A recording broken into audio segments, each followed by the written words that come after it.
Ben 15 है तो 2.25, Downing में 2.25,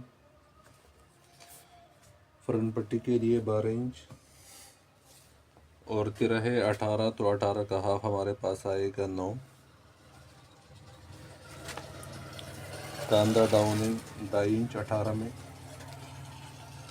5.5 इंच आर्मोल डाउन, तो 22 का हाफ फिर हमारे पास आएगा 11, और 11 के साथ हम आधा इंच सिलाई के लिए मार्जिन प्लस कर लेंगे, तो 11.5।